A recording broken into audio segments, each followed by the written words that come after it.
ನನ್ನ ಸ್ಥಿತಿನ ನೀನು ಒಬ್ಳೆ ಅರ್ಥ ಮಾಡ್ಕೊಳಕ್ಕಾಗೋದು. ನಾನಿವತ್ತು ಯಾವ ದೋಣಿಲಿದ್ದೀನೋ ಅದೇ ದೋಣಿಲಿ ನೀನು ಒಂದಿನ ಇದ್ದೆ. ನೀನು ಅಪ್ಪನ್ನ ಪ್ರೀತಿಸಿ ಮದುವೆ ಆಗಿದ್ದು ಇದೇ ಪರಿಸ್ಥಿತಿಲಿಮ್ಮ. ನಾ ಪ್ರೀತಿಸಿರೋ ಹುಡುಗಿನ ಬಿಟ್ಟು ಯಾರೋ ಗೊತ್ತಿಲ್ದಿರೋ ಹುಡುಗಿನ ಹೇಗಮ್ಮ ಮದುವೆ ಆಗ್ಲಿ?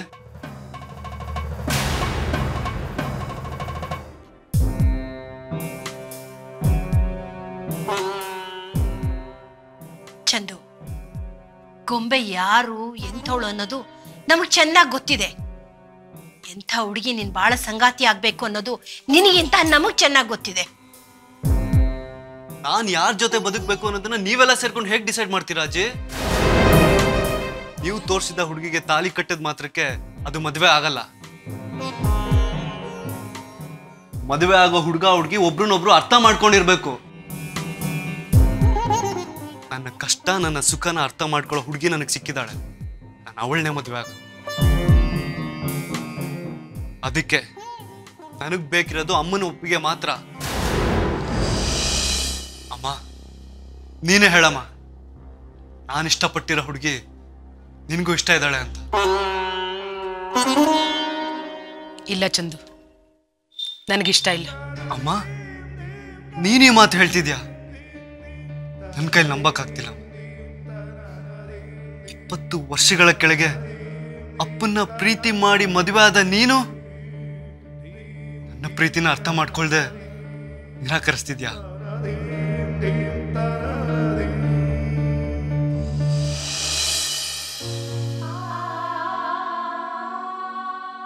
ಅದೇ ನಮ್ಮ ಜೀವನದಲ್ಲಿ ನಾವು ಮಾಡಿದ ದೊಡ್ಡ ತಪ್ಪು ಚಂದು. ನಿನ್ನ ತಂದೆ ಮಾಡಿದ ತಪ್ಪನ್ನ ನೀನು ಮಾಡೋದು ನನಗಿಷ್ಟ ಇಲ್ಲ. ನಮ್ಮ ಸ್ವಾರ್ಥಕ್ಕೋಸ್ಕರ ಮನೆಯವರೆಲ್ಲರ ನಂಬಿಕೆ ಕನಸುಗಳನ್ನ ನುಚ್ಚು ನೂರು ಮಾಡೋದು ತಪ್ಪು.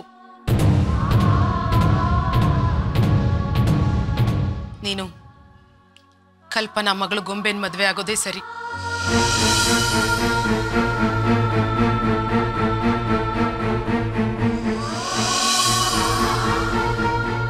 ನನ್ನ ಮಾತು ಗಮನ ಇಟ್ಟು ಕೇಳು ಚಂದ. ನಾನು ನಿಮ್ಮಪ್ಪ ಪ್ರೀತಿಸಿ ಮದುವೆ ಆಗಿದ್ದಕ್ಕೆ ಈ ಮನೆ ಸುಖ ಶಾಂತಿ ಎಲ್ಲ ಸರ್ವನಾಶವಾಗೋಯ್ತು. ಈ ಮನೆ ಮಗಳು ಕಲ್ಪನಾ ಮನೆ ಬಿಟ್ಟು ಹೊರಟೋದ್ಲು. ಈಗ ನಿನ್ನ ಮುಂದೆ ಒಂದು ಅವಕಾಶ ಇದೆ ಚಂದು. ನಮ್ಮ ಮದುವೆಯಿಂದ ಒಡೆದು ಹೋದ ಈ ಮನೆ ಮನಸ್ಸುಗಳನ್ನ ನೀನು ಕಲ್ಪನಾ ಮಗಳನ್ನ ಮದುವೆ ಆಗೋದ್ರ ಮೂಲಕ ಬೆಸಿಬಹುದು. ಅಪ್ಪ ಮಾಡಿದ ತಪ್ಪನ್ನ ಸರಿಪಡಿಸೋದು ಮಗನ ಕರ್ತವ್ಯ.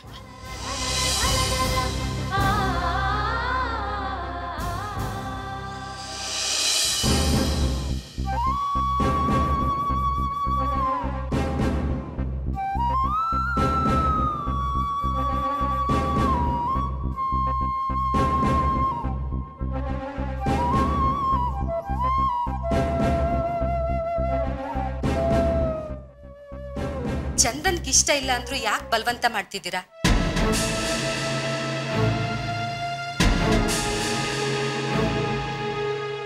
ಶ್ವೇತಾ, ನಿನ್ ಬಾಯಿ ಮುಚ್ಕೊಂಡು ಸುಮ್ಮನೆ ಇರ್ತೀಯಾ? ಇದು ಅವ್ರ ಮನೆ ವಿಷಯ, ಅದ್ರಲ್ಲಿ ನೀನ್ ಯಾಕೆ ಮುಖ ತೋರಿಸ್ತಿದ್ಯಾ?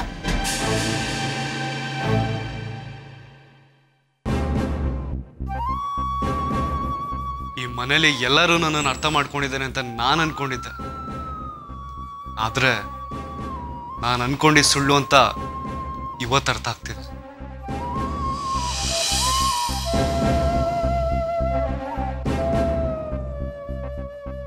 ನನ್ನ ಪ್ರೀತಿನ ಯಾರು ಒಪ್ಕೊಳ್ದೆ ಹೋದ್ರು ಒಂದು ಕಾಲಕ್ಕೆ ನಮ್ಮ ಅಪ್ಪನ್ನ ಪ್ರೀತಿ ಮಾಡಿ ಮದುವೆ ಆದ ನನ್ನ ತಾಯಿ ನನ್ನ ಪ್ರೀತಿನ ಒಪ್ಕೋತಾಳೆ ಅನ್ನೋ ನಂಬಿಕೆ ನನಗಿತ್ತು.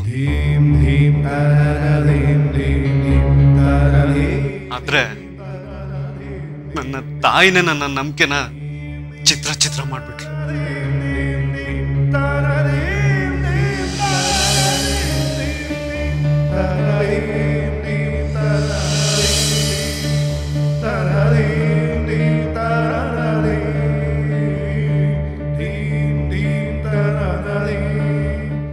ನಮ್ಮನೆ ನನ್ನ ಪ್ರೀತಿನ ನಿರಾಕರಿಸಿದ್ಮೇಲೆ ಬೇರೆ ಯಾರನ್ನ ನಂಬ್ಲಿ?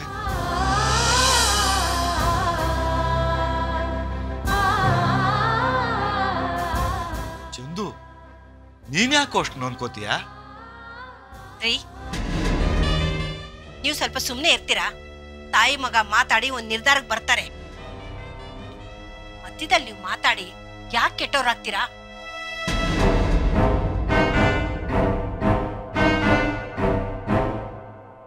ನನ್ನ ನಿರ್ಧಾರನ ನಾನು ಹೇಳಾಗಿದೆ.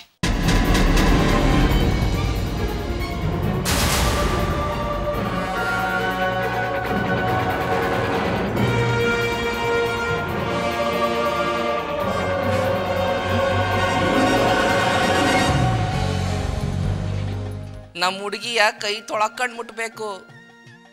ಅವಳಿಗೆ ಅರ್ಶನ ಗಂಧ ಹಚ್ಚಿದ್ರು ಆಯ್ತದೆ. ಸುಂದ್ರಿ ಸುಂದ್ರಿ ನನ್ನ ಮಗಳು. ಸರಿಯಾಗಿ ಹೇಳ್ದೆ ನಗವ್ವ.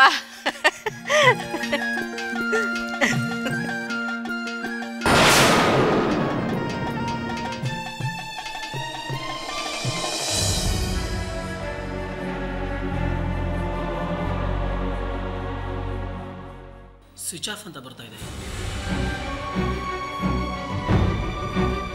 ನಂಗೆ ಯಾಕೋ ತುಂಬ ಭಯ ಆಗ್ತಾ ಇದೆ ರಾಮು. ಭಯ ಯಾಕಮ್ಮ? ಚಂದನ್ಗೆ ಬೇಜಾರಾಗಿದೆ, ಎಲ್ಲರ ಮೇಲೂ ಕೋಪ ಬಂದಿದೆ, ಅದಕ್ಕೆ ಮೊಬೈಲ್ ಸ್ವಿಚ್ ಆಫ್ ಮಾಡಿದ್ದಾನೆ. ಕೋಪ ಕಡಿಮೆ ಆದಮೇಲೆ ಅಮ್ಮ ಅಂತ ಅವನೇ ಬರ್ತಾನೆ ಬಿಡಿ. ಎಂಥ ತಪ್ಪು ಕೆಲಸ ಮಾಡಿದೆ ರಾಮು. ನಾನು ಯಾವತ್ತು ಮಾತಾಡದೆ ಇರೋಳು ಯಾಕಷ್ಟು ಮಾತಾಡಿದೆ? ಏನು ಮಾತಾಡದೆ ಸುಮ್ಮನೆ ಇದ್ದಿದ್ರು ಆಗಿತ್ತು. ನನ್ನ ಮಗನ ಮನಸ್ಸನ್ನ ತುಂಬ ಘಾಸಿಗೊಳಿಸ್ಬಿಟ್ಟೆ ರಾಮು, ತುಂಬ ಘಾಸಿಗೊಳಿಸ್ಬಿಟ್ಟೆ. ನಿಜ, ಆದರೆ ಚಂದನ್ ಬುದ್ಧಿವಂತನಮ್ಮ. ನೀವು ಯಾಕೆ ಆ ರೀತಿ ಮಾತಾಡ್ರಿ ಅಂತ ಅವನು ಖಂಡಿತ ಅರ್ಥ ಮಾಡ್ಕೊತಾನೆ. ನಿಮಗೆ ಹೇಗೆ ಚಂದನ್ನ ಬಿಟ್ಟಿರೋದಕ್ಕಾಗೋದಿಲ್ವೋ ಹಾಗೆ ಚಂದನ್ಗೂ ಕೂಡ ನಿಮ್ಮನ್ನು ಬಿಟ್ಟಿರೋದಕ್ಕಾಗೋದಿಲ್ಲ. ಸುಮ್ಮನೆ ಆತಂಕ ಮಾಡ್ಕೊಂಬೇಡಿಮ್ಮ. ಪಾರ್ವತಿ, ರಾಮು ಹೇಳ್ತಾ ಇರೋದು ಸರಿ. ನಿನ್ನ ಆರೋಗ್ಯ ಮೊದಲೇ ಸೂಕ್ಷ್ಮ, ಯೋಚನೆ ಮಾಡಬೇಡ. ಚಂದನ್ಗೇನೂ ಆಗಲ್ಲ. ನಾನು ಮಾತಾಡಬಾರ್ದಿತ್ತು ಮಾಮ. ನನ್ನ ಮಗ ನನ್ನನ್ನು ತುಂಬ ನಂಬ್ಕೊಂಡಿದ್ದ. ಅವನ ನಂಬಿಕೆನ ಹಾಳು ಮಾಡಿದ್ದಲ್ದೆ ಅವನ ಮನಸ್ಸಿಗೂ ತುಂಬ ನೋವು ಮಾಡಿಬಿಟ್ಟೆ. ಅವನು ನನ್ನ ಈ ತಪ್ಪನ್ನ ಕ್ಷಮಿಸ್ತಾನೆ ಅಲ್ವಾ? ಪಾರ್ವತಿ, ಏನೇನೋ ಯೋಚನೆ ಮಾಡಿ ಮನಸ್ಸನ್ನು ಕೆಡಿಸ್ಕೋಬೇಡಮ್ಮ. ಏನೂ ಆಗಲ್ಲ. ನೀನು ಪೂಜೆ ಮಾಡೋ ದೇವರು ಯಾವತ್ತೂ ನಿನ್ನ ಕೈ ಬಿಡಲ್ಲ. ಆ ದೇವ್ರ ಮೇಲೆ ಎಲ್ಲ ಭಾರ ಹಾಕಿ ನೆಮ್ಮದಿಯಿಂದ ಇರು. ಚಂದು ಬಂದೇ ಬರ್ತಾನೆ.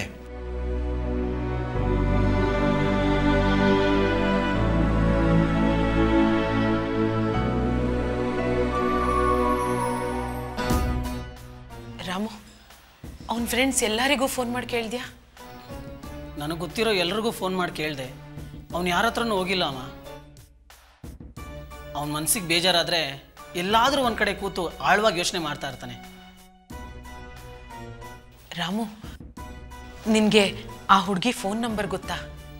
ಇಲ್ಲಮ್ಮ, ನನಗೆ ಆ ಹುಡುಗಿ ಪರಿಚಯನೇ ಇಲ್ಲ ಅಂದಮೇಲೆ ಆ ಹುಡುಗಿ ಫೋನ್ ನಂಬರ್ ನನ್ನ ಹತ್ರ ಎಲ್ಲಿಂದ ಬರುತ್ತಮ್ಮ? ರಾಮು, ನಂಗೆ ತುಂಬ ಭಯ ಆಗ್ತಾ ಇದೆ ರಾಮು. ಏನೂ ಆಗೋದಿಲ್ಲಮ್ಮ, ಚಂದನ್ ವಾಪಸ್ ಬಂದೇ ಬರ್ತಾನೆ.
ಗಿರಿ, ಇದು ಹೆಂಗಸ್ರು ಶಾಸ್ತ್ರ ಕಣ್ಲಾ.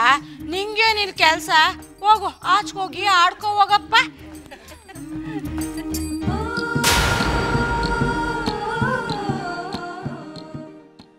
ನೀರ್ ಹಾಕಿದ್ದಾಯ್ತೇನ್ರೆ? ಹಸಿ ಮೈ ಶೀತ ಆಗ್ಬಿಡ್ತೈತೆ. ಇನ್ನ ಬಳೆ ಶಾಸ್ತ್ರ ಐತೆ ಕಂಕಣ ಶಾಸ್ತ್ರ ಐತೆ ಏಟೊತ್ತು ಮಾಡ್ತೀರಾ?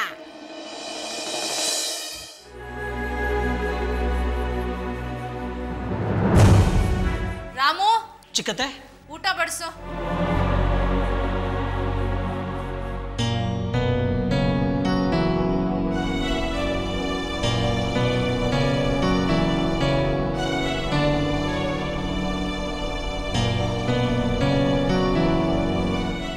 ತಿನ್ನಿ ತಿನ್ನಿ,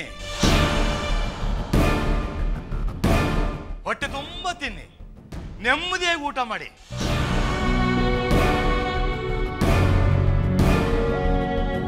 ಮನೆ ತುಂಬ ಸಂತೋಷ ತುಂಬಿ ತುಳುಕ್ತಾ ಇದೆ, ಆರಾಮಾಗಿ ಊಟ ಮಾಡಿ.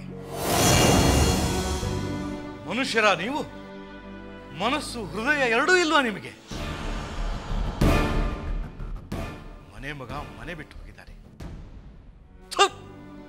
ನಿಮ್ಗೆ ಬೆಂಕಿ ಹಾಕ ನಾಚಿಕೆ ಆಗಲ್ವಾ ನಿಮಗೆ? ರೀ ಏನ್ರಿ ಇತ್ತೀಚೆಗೆ ಜಾಸ್ತಿ ಮಾತಾಡ್ತಾ ಇದ್ದೀರಾ? ನಾಟಕ ಆಡ್ತೀರಾ? ನಾಟಕನ?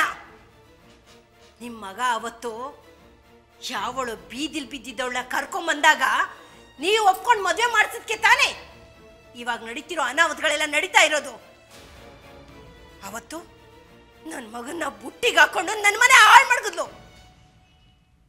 ಇವತ್ತು ನಿಮ್ಮ ಮೊಮ್ಮಗನ ಸರ್ದಿ. ಪಾರ್ವತಿ ಅಂತ ಅಮಾಯಕಳನ್ನ ಬೈದ್ರೆ ಆ ದೇವರು ಯಾವತ್ತೂ ನಿನ್ನನ್ನು ಕ್ಷಮಿಸಲ್ಲ. ನೀನು ಮಾಡಿದ ಪಾಪಗಳಿಗೆ ಶಿಕ್ಷೆ ಅನುಭವಿಸಕ್ಕೆ ನೀನು ಸಾಯೋ ತನಕ ಆ ದೇವರು ಕಾಯಲ್ಲ ಕಣೆ. ಬದುಕಿರುವಾಗಲೇ ನಿನಗೆ ಅಂತ ಶಿಕ್ಷೆ ಕೊಡ್ತಾನೆ, ನೋಡ್ತಾ ಇರು. ಅಪ್ಪ, ಅಮ್ಮ ಏನ್ ತಪ್ಪು ಮಾಡಿದಾಳೆ ಅಂತ ಈ ರೀತಿ ಬೈತಾ ಇದ್ಯಾ? ಮಾತಾಡ್ಬೇಡ ನೀನು.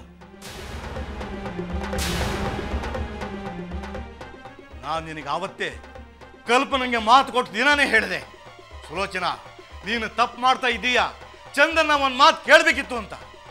ಕೇಳಿದೆ ನೀನು ನನ್ನ ಮಾತ? ಆವತ್ತು ನೀನು ನನ್ನ ಮಾತನ್ನ ಕೇಳಿದ್ದಿದ್ರೆ ಇವತ್ತು ನನ್ನ ಮೊಮ್ಮಗ ಮನೆ ಬಿಟ್ಟು ಹೋಗೋ ಪರಿಸ್ಥಿತಿನೇ ಬರ್ತಾ ಇರಲಿಲ್ಲ. ಅವನು ಸುರಕ್ಷಿತವಾಗಿ ಮನೆಗೆ ವಾಪಸ್ ಬಂದ್ರೆ ಸರಿ.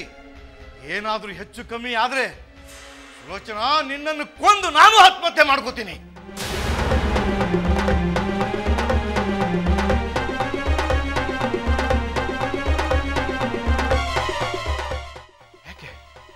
ಯಾಕೆ ನೋಡ್ತಾ ನಿಂತಿದ್ದೀರಾ? ತಿನ್ನಿ, ಚೆನ್ನಾಗಿ ತಿಂದು ಸಾಯ್ರಿ.